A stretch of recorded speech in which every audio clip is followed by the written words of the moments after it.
Now we are going to perform how we can loop through the data inside the dictionary. To loop, basically we will use for our data in this our dictionary.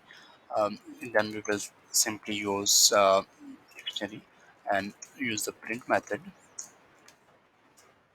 And for printing the dictionary, there is a little different syntax here.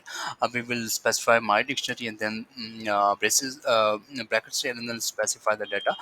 It will show us the value of that keys that are being used inside the dictionary. As dictionary is a key value pair, it will show us the value of those keys inside of our dictionary. To run this, we will simply use Python enter y. Uh, Here a name exists. Okay, let's run